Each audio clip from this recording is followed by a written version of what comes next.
marriage will solve all your problems. It is a taboo to marry a younger man. If your husband cheats and doesn't rub it on your face, save your peace and let it be. If you announce your pregnancy too soon, you're going to lose that baby.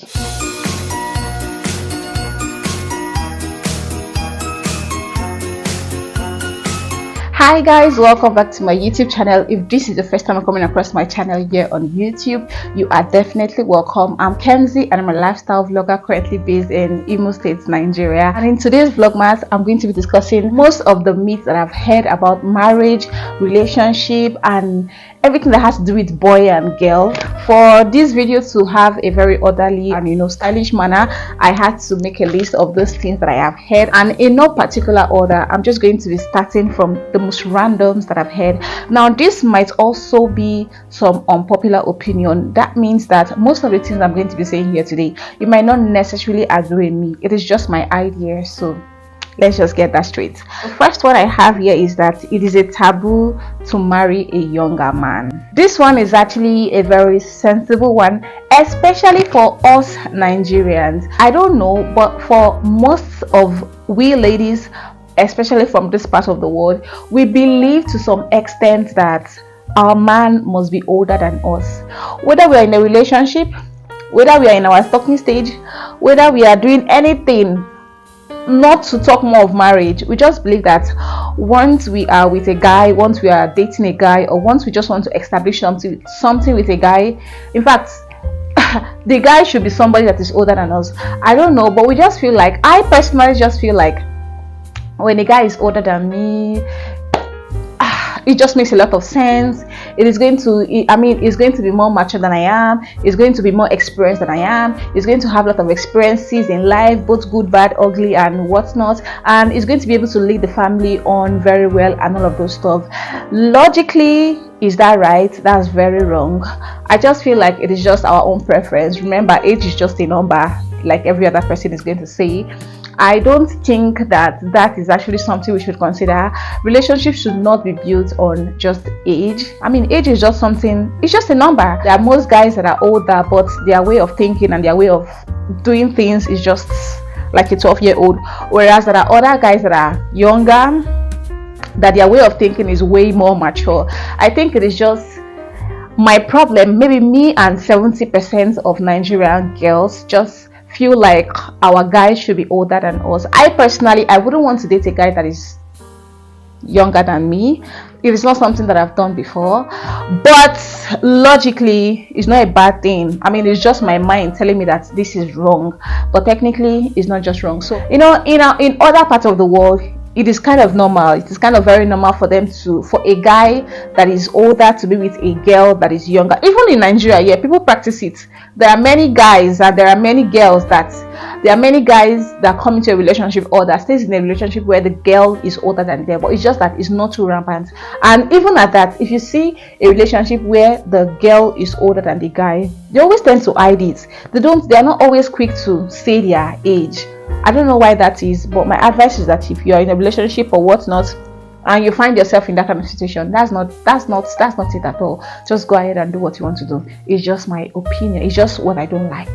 The second one I have on my list is about pregnancy. This one is a very, very sensitive one.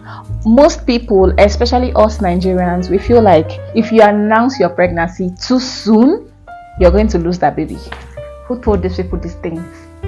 I get it that pregnancy journey is a sacred journey. It's a journey that you're supposed to hold dear to your heart.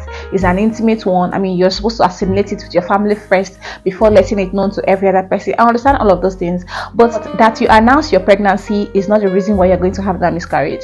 I've seen people that got pregnant, like couples that got pregnant, they didn't tell anybody. It was just them, like the two of them. They didn't even tell their parents, and then they had a miscarriage, and then they conceived again. They still did not tell anybody. They still had a miscarriage. And I've seen people that have also gotten pregnant. That day they are finding out. They are posting it on their social media handles, and they are like, oh my god, we are going to be parents. You guys are going to be uncles and aunties and all of those things. And they conceive and they carry their baby full term and they gave birth. So I don't know why in our own part of the world we just feel like once you announce your pregnancy, that's just a sign for. I know that bad belly is everywhere. I know that many people are not happy, or many people, like, evil eyes are everywhere, but that is not the cause. I don't know how to say it, but it is my opinion. As I said earlier, do what works for you. But I feel like announcing your pregnancy too early is not a guarantee that you're going to lose the baby. The baby was not just meant to stay. Something happened that you did not know about, and it is better you go meet your gynecologist to help you dictate, or at least to let you know what you did wrong, if there is anything you did wrong, or you yourself just assess yourself to know if you did something wrong. But personally, or in fact scientifically, announcing your pregnancy does not make you lose your baby. In fact, announcing your pregnancy very early even has its own advantage, because when you announce your pregnancy early, you get the support of your loved ones, especially when you tell your loved ones. I'm an advocate for, if you're pregnant, you tell your loved ones. Even though you don't want to tell every other person, you shall make sure you're telling your loved ones, because you're going to be getting a lot of support from them, advice wise, finance wise, help wise. I mean, they're going to be coming in very handy at every point in their pregnancy. And then if you eventually lose that baby, you're going to also have their support and love.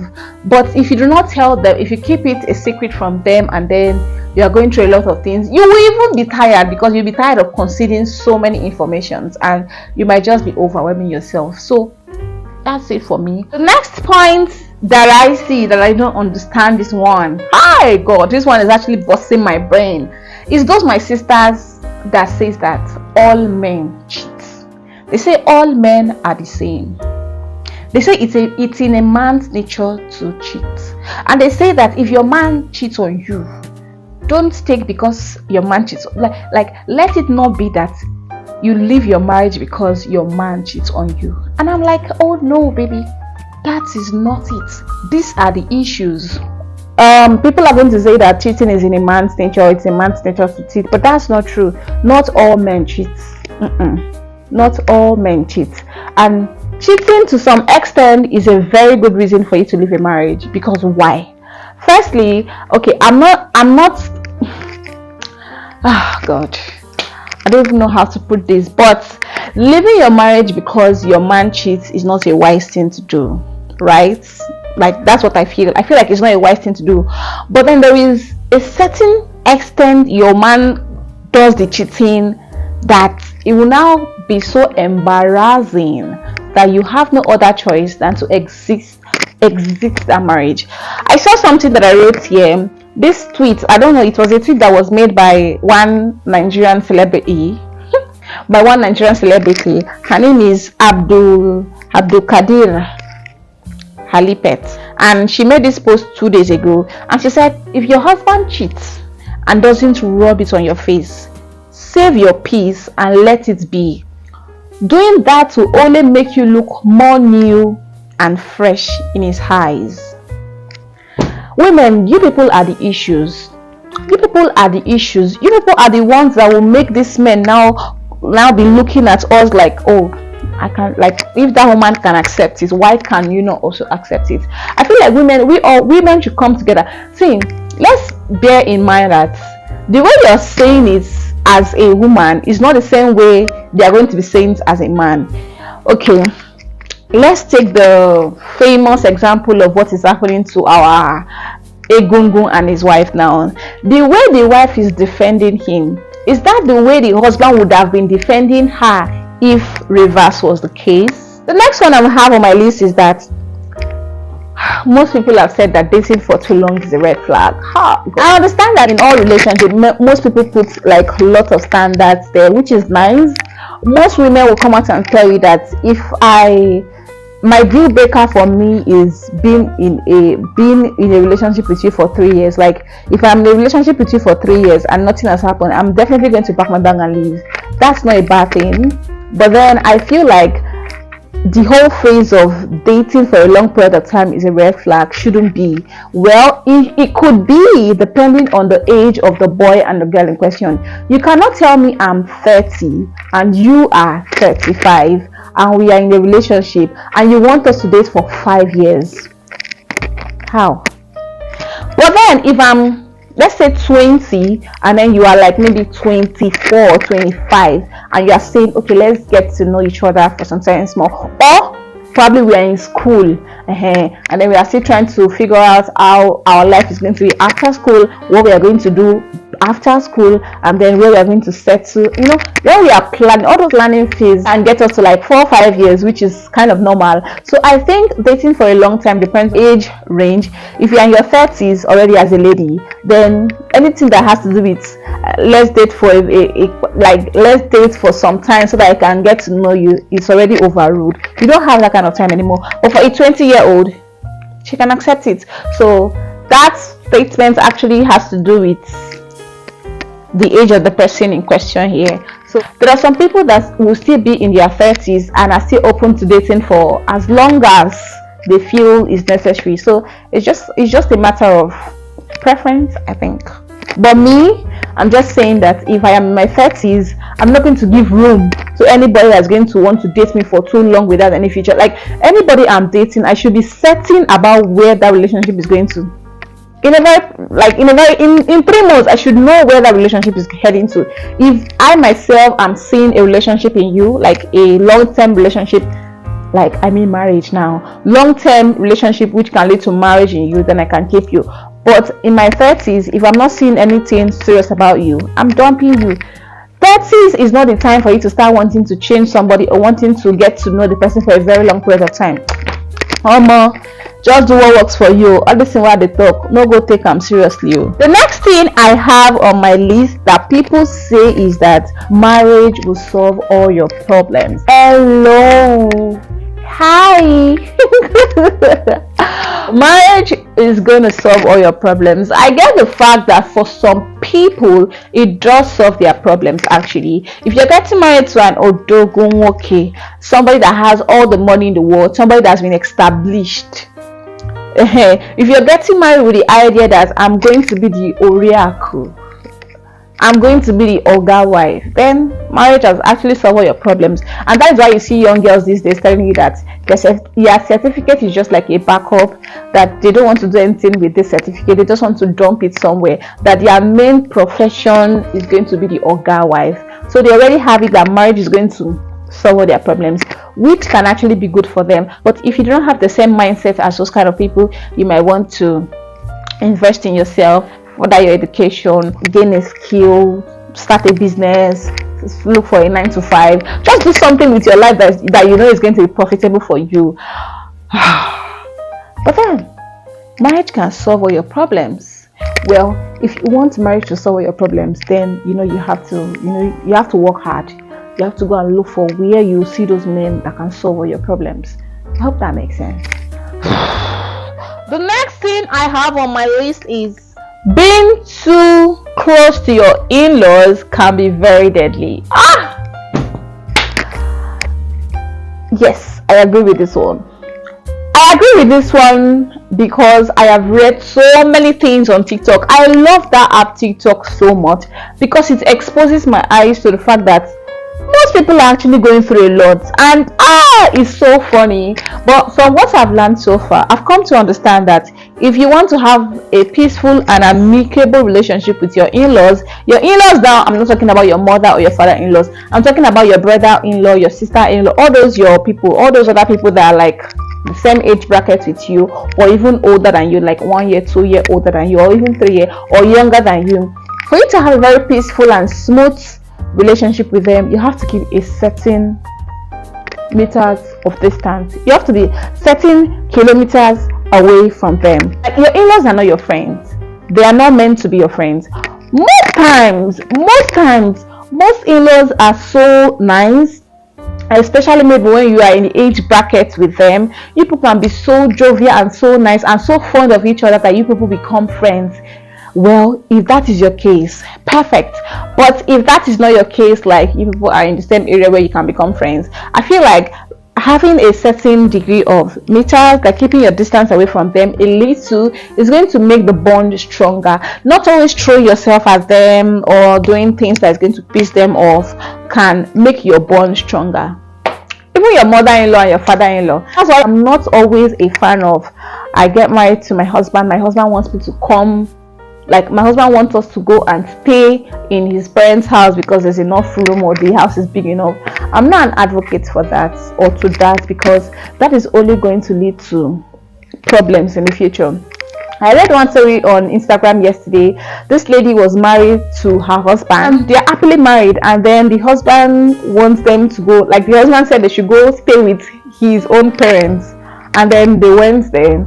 And she's currently 6 months pregnant. I'm sure many of you must have seen that story on Instagram. She's currently 6 months pregnant, and okay, before they moved in, the mother, that is her mother-in-law, had an house girl that was helping her do chores in the house and wash her clothes and her panties. But when she moved into the house, the mother-in-law felt like the lady is not going to be useful in the house anymore, since her daughter-in-law is now in the house. And that was how they stopped that lady from coming. And the daughter-in-law actually picked up the responsibility. She was doing everything in the house, washing the clothes, washing her mother-in-law's clothes, washing her husband's clothes, washing the father-in-law's clothes, and even washing the panties of the mother-in-law.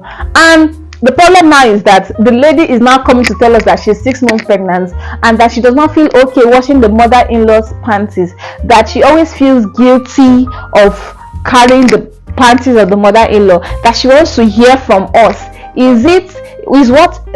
Is she supposed to be washing the mother-in-law's panties or not? And I trust Nigerians to be very wicked. People were telling her that, why are you telling us? If you have been enjoying it and doing it for so long, please continue. Don't be us go pause and stand for your guy. So I feel like if you can do it, most people can. If you can do it, it is going to be nice. But if you can't, run away. Anything you know is going to make you very comfortable, is going to make you always love your family, your in-laws, and anything you know that is going to make them always love you back, try to do it. But putting yourself on the line, you're going to cut yourself. The next one I have on my list about marriage is that divorce is a taboo.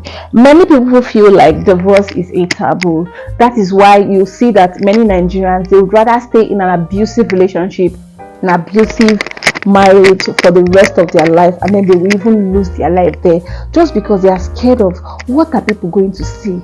Hey, people that have seen that have gotten married, what are they going to say? Although I'm not saying that divorce is something you should do. If the situation is not very serious, it's something you can talk out.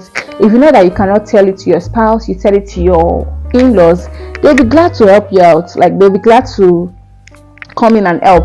But if it is as bad as domestic violence, I think it is something you should not condone, because it gets worse. The man will eventually keep, today he might slap you and you are like, okay, that's fine. Tomorrow it becomes a blow.